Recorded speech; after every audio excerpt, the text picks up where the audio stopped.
Vous avez déjà détruit une relation qui se passait parfaitement bien. Pas parce que l'autre a changé, parce que vous ne supportiez pas que rien n'aille mal. La partie 1 parlait de ce que vous choisissez. La partie 2 parle de ce que vous détruisez. Vous pensez que votre problème, c'est de tomber sur les mauvaises personnes. Mais la vérité que vous évitez depuis des années, c'est que vous êtes aussi le problème quand la bonne personne arrive. Vous n'êtes pas seulement une victime de vos schémas. Vous êtes un acteur actif dans leur perpétuation. Et aujourd'hui, on va parler de ça. De ce que vous faites quand tout va bien. De ce que vous faites quand quelqu'un vous traite exactement comme vous avez toujours dit vouloir être traité. De la manière dont vous détruisez précisément ce que vous avez dit chercher. Alors, installez-vous, parce que cette fois, il n'y a nulle part où se cacher. Imaginez la scène. Vous êtes avec quelqu'un de bien, vraiment bien, quelqu'un qui répond à vos messages, quelqu'un qui vous dit où il en est, quelqu'un qui ne disparaît pas, quelqu'un qui ne vous laisse pas sur des charbons ardents pendant des heures à analyser un point d'exclamation mal placé. La relation est calme. Rien ne brûle. Personne ne crie. Personne ne part. Et vous vous ennuyez? Non, pas exactement. Ce n'est pas de l'ennui. C'est quelque chose d'autre. Quelque chose de plus difficile à admettre. Une sorte d'inconfort sourd, presque physique. Une agitation inexpliquée, l'impression que quelque chose ne va pas, mais vous n'arrivez pas à dire quoi. Alors vous cherchez le problème. Et si vous ne le trouvez pas, vous le créez. Vous commencez à relire de vieux messages, pas les nouveaux, les vieux, ceux d'une ex, ceux d'un ex. Vous ne savez pas exactement pourquoi. Vous dites que c'est de la nostalgie. C'est autre chose. C'est une main tendue vers ce qui faisait mal, parce que ce qui fait mal vous prouve que vous êtes vivant. Ou alors, vous cherchez une dispute, pas une vraie dispute. Vous êtes trop intelligent pour ça. Vous trouvez quelque chose de petit, un ton qui vous a semblé brusque, un oubli minuscule, une réponse qui aurait pu être plus enthousiaste. Et vous tirez sur ce fil, pas parce que la chose est importante, parce que l'attention, elle, vous est familière. L'attention, vous savez quoi en faire. L'attention, c'est votre langue maternelle émotionnelle. Et quand la dispute arrive, quand enfin quelque chose crépite dans l'air, vous vous sentez étrangement soulagé, pas heureux. Soulagé comme si le calme précédent était une menace et que le conflit soit enfin une confirmation que vous étiez là, que la relation existe. Que vous existez dedans, c'est ça le mécanisme de sabotage. Et il n'a rien de spectaculaire. Il est silencieux, il est insidieux. Il se déguise en légitimité, en réaction justifiée, en besoin non comblé, en incompatibilité émotionnelle. Mais ce n'est pas ça. C'est votre système nerveux qui ne reconnaît pas la paix comme quelque chose de sûr. Et qui fait tout pour revenir à ce qu'il connaît. Parlons de quelque chose de très concret, quelque chose que beaucoup d'entre vous ont fait et que personne ne dit à voix haute. Vous avez déjà déclenché une dispute juste avant de dormir, délibérément. Pas consciemment peut-être, mais délibérément. Vous avez pris quelque chose qui n'était pas urgent, quelque chose qui pouvait parfaitement attendre le lendemain, et vous en avez fait une crise à 11 heures du soir. Et pendant que l'autre essayait de comprendre ce qui se passait, vous vous sentiez plus présent qu'en aucun autre moment de la journée, plus focalisé, plus vivant. Pourquoi? Pas parce que vous êtes cruel, pas parce que vous cherchez à faire souffrir, parce que le silence du coucher, ce silence calme et ordinaire qui précède le sommeil, était insupportable, parce que dans ce silence, vous étiez seul avec vous-même. Et vous-même, sans adrénaline, sans tension, sans quelque chose à gérer, vous ne savez plus très bien qui c'est. Alors vous créez de l'urgence. Vous fabriquez de l'intensité, parce que votre corps le demande. Continuons, parce que ça va devenir encore plus inconfortable. Vous avez déjà remarqué que plus quelqu'un est gentil avec vous, moins vous le désirez, pas toujours, pas avec tout le monde, mais avec certaines personnes, à certains moments, oui, quelqu'un vous traite avec soin, avec cohérence, avec chaleur, et quelque chose en vous se refroidit. Vous trouvez des mots pour ça. Vous dites qu'il manque de mystère, qu'elle est trop disponible, que vous n'avez pas la même chose, que la connexion n'est pas là. La connexion est là, vous ne la reconnaissez pas, parce que pour vous, depuis très longtemps, la connexion ressemble à de l'incertitude. La connexion ressemble à quelqu'un que vous devez convaincre. La connexion ressemble à quelque chose que vous risquez de perdre à tout moment. Et quand quelqu'un vous offre simplement sa présence, sans jeu, sans condition, sans retrait stratégique, ça ne ressemble à rien de ce que vous avez enregistré comme réel. Alors vous interprétez leur disponibilité comme un défaut, leur cohérence comme un manque de profondeur, leur gentillesse comme de la faiblesse. Et vous commencez à vous désintéresser, ou pire, vous commencez à chercher leurs failles, non pas pour les comprendre, pour vous donner une raison de partir avant qu'ils partent, pour reprendre le contrôle du scénario que vous connaissez par cœur. Et pendant ce temps, vous pensez à quelqu'un d'autre, à quelqu'un qui ne vous a jamais vraiment bien traité. Et cette pensée, elle a une texture, elle a un poids, elle occupe de l'espace dans votre corps d'une manière que la personne devant vous n'occupe pas. Vous appelez ça de l'amour manqué. C'est de la dépendance non résolue. Et il y a une différence colossale. Maintenant, arrêtez-vous une seconde, parce que ce que je vais dire maintenant est peut-être la chose à laquelle vous allez réagir le plus violemment. Et c'est précisément parce que c'est la plus vraie. Vous n'êtes pas à la recherche de l'amour, vous êtes à la recherche d'une sensation. Et cette sensation n'a pas grand-chose à voir avec l'autre personne. Elle a tout à voir avec ce que vous ressentez dans votre corps quand quelque chose est en jeu, quand le résultat est incertain, quand vous risquez quelque chose.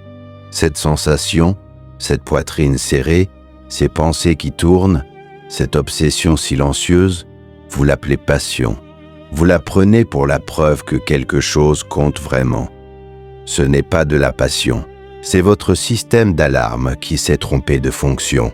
Voilà comment ça fonctionne concrètement dans le corps.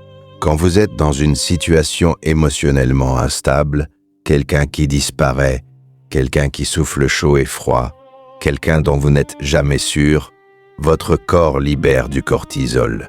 C'est l'hormone du stress. Elle vous rend vigilant, elle vous met en état d'alerte, et dans cet état d'alerte, vous pensez à cette personne en permanence, pas parce qu'ils sont extraordinaires, parce que votre cerveau traite l'incertitude comme une menace, et qu'il ne peut pas s'arrêter d'y penser. Et puis ils reviennent, ou ils répondent, ou la tension se dissipe un instant, et là votre cerveau libère de la dopamine, un soulagement chimique, une récompense, pas pour quelque chose de bon. Pour la fin d'une souffrance, vous associez cette personne à ce soulagement, et ce soulagement vous fait l'effet d'un shoot.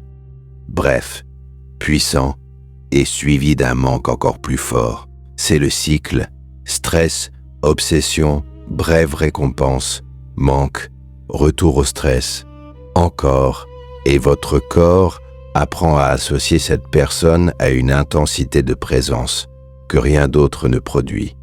Alors quand quelqu'un arrive sans ce cycle, quelqu'un de stable, quelqu'un de cohérent, quelqu'un qui ne vous fait pas traverser ça, votre corps dit « il ne se passe rien » et vous interprétez ce rien comme un manque de sentiment. Ce n'est pas un manque de sentiment, c'est l'absence du traumatisme auquel vous êtes habitué. Pensez à la dernière fois que vous étiez vraiment obsédé par quelqu'un. Cette obsession avait une forme physique, n'est-ce pas? Cette tension dans la poitrine quand vous attendiez un message.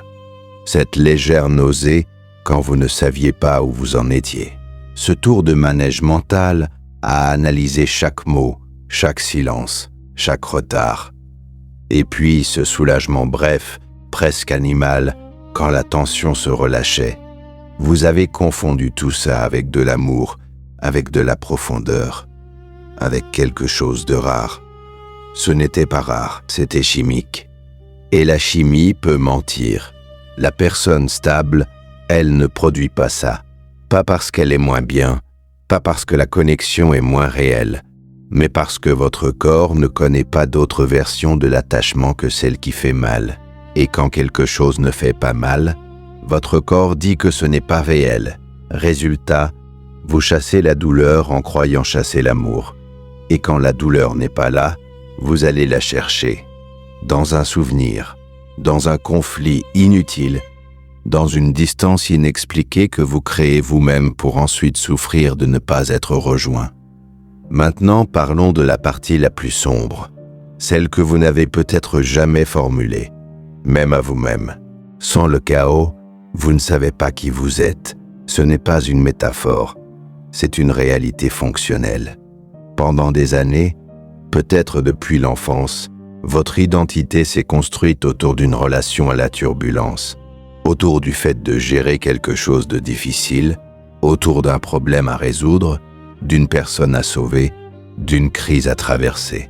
La turbulence vous a donné un rôle, un centre, une raison d'être là, et maintenant que vous êtes adulte, ce rôle ne s'est pas dissipé, il s'est juste déplacé dans vos relations.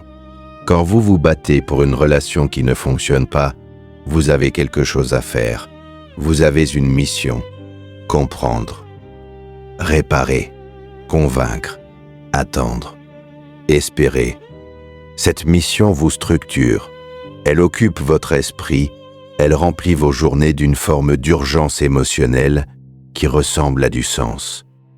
Mais quand tout va bien, quand il n'y a rien à gérer, quand la personne en face de vous est simplement là, disponible, sans drama, alors le silence intérieur devient assourdissant et dans ce silence, la question surgit, pas clairement, pas avec des mots, mais elle est là. Qui êtes-vous exactement quand personne ne vous fait souffrir? Répondez à ça.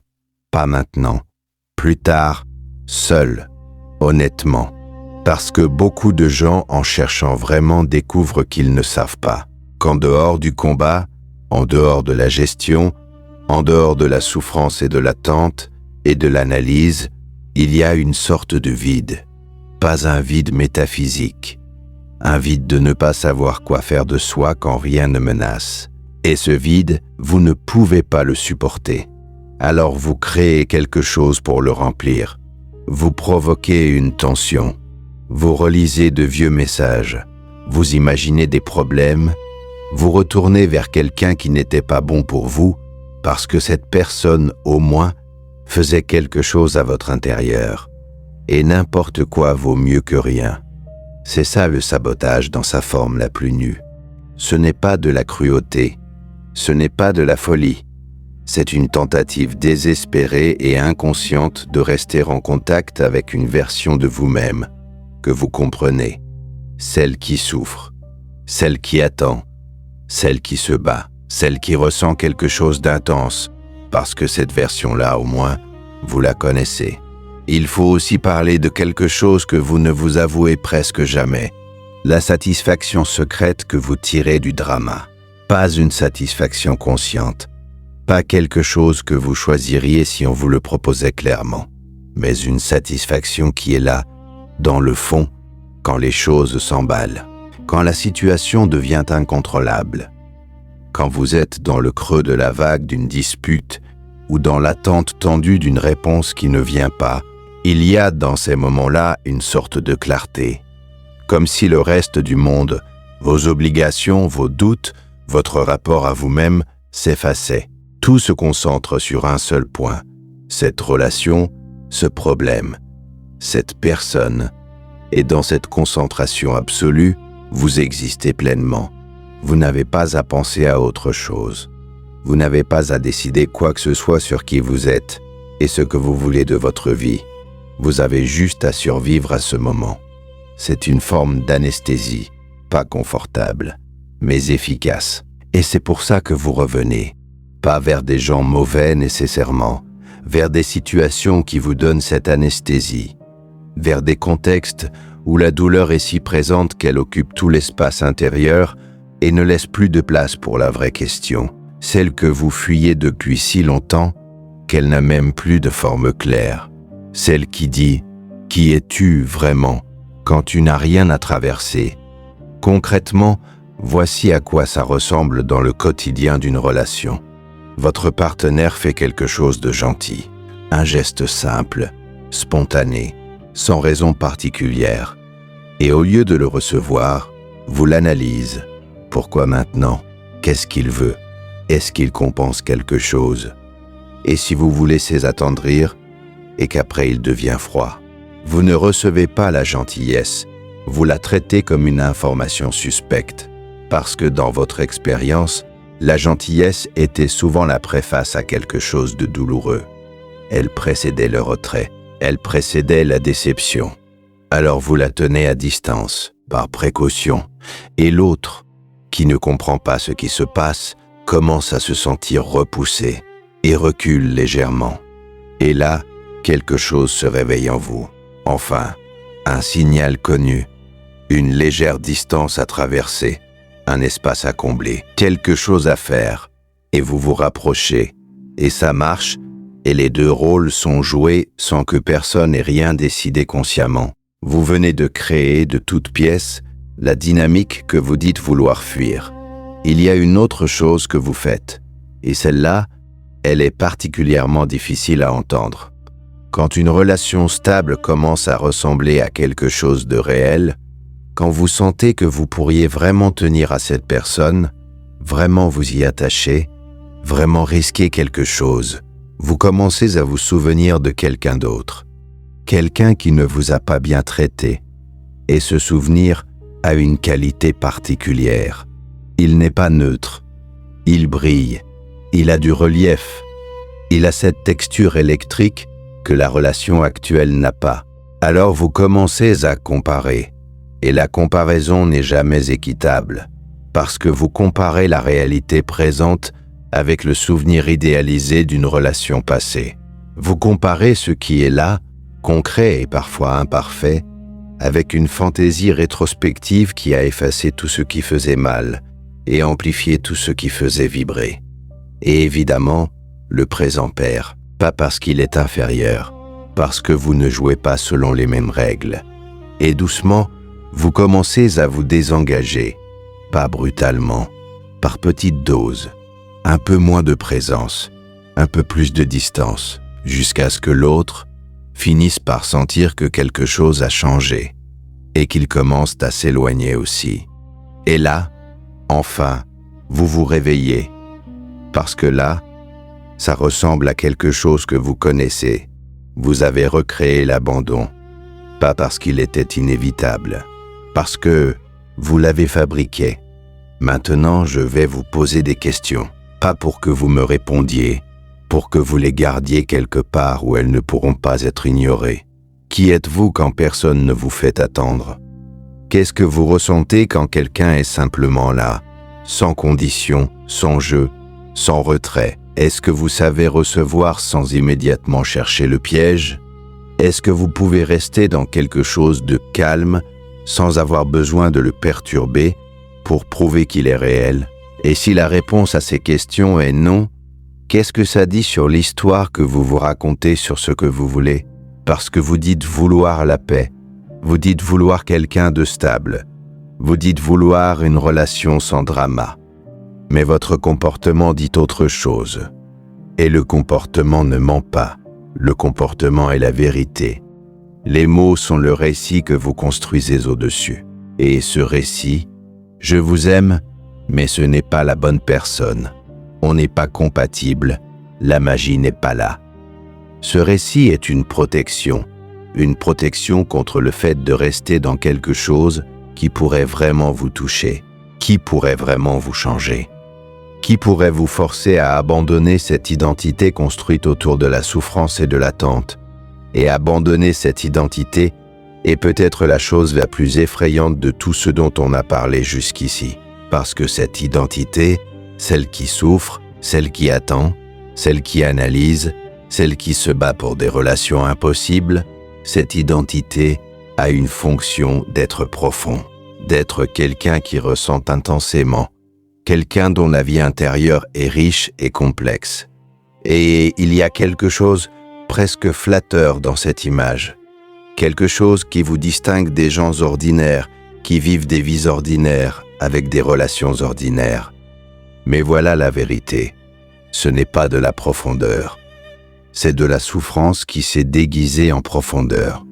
Et ces deux choses ne sont pas la même chose. On peut souffrir sans être profond. On peut traverser des relations catastrophiques en série sans jamais apprendre quoi que ce soit sur soi-même. On peut analyser à l'infini sans jamais bouger d'un centimètre. Et il y a encore une dernière chose que je dois nommer, parce que c'est peut-être le nœud de tout. Vous avez peur que si vous arrêtez de souffrir dans vos relations, vous n'ayez plus rien à raconter sur vous-même. Votre douleur est devenue votre biographie. Votre histoire de cœur brisé est devenue votre personnalité. Les relations catastrophiques sont devenues la preuve que vous êtes quelqu'un qui ressent profondément, qui aime intensément, qui vit à un niveau que les autres ne peuvent pas comprendre. Retirez ça. Qu'est-ce qui reste? C'est la vraie question que vous n'arrivez pas à poser. Et c'est précisément parce qu'elle est si difficile que vous continuez à alimenter le cycle. Pas parce que vous aimez souffrir. Parce que souffrir vous dit quelque chose sur vous que le calme, lui, ne dit pas encore. La profondeur, la vraie, c'est de pouvoir rester dans quelque chose de calme sans le fuir, de pouvoir recevoir sans analyser, d'être présent à quelqu'un qui vous est présent sans immédiatement saboter cette présence. C'est beaucoup plus difficile que de souffrir. Et B, on peut souffrir sans être profond. On peut traverser des relations catastrophiques en série sans jamais apprendre quoi que ce soit sur soi-même. On peut analyser à l'infini sans jamais bouger d'un centimètre.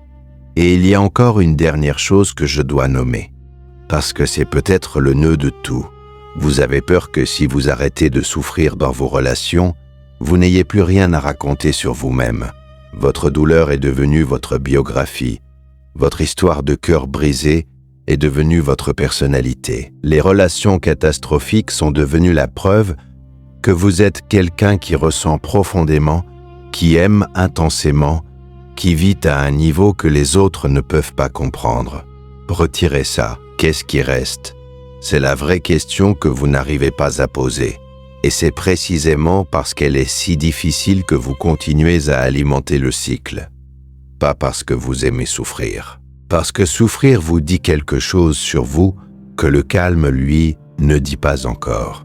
La profondeur, la vraie, c'est de pouvoir rester dans quelque chose de calme sans le fuir, de pouvoir recevoir sans analyser, d'être présent à quelqu'un qui vous est présent sans immédiatement saboter cette présence. C'est beaucoup plus difficile que de souffrir. Et B,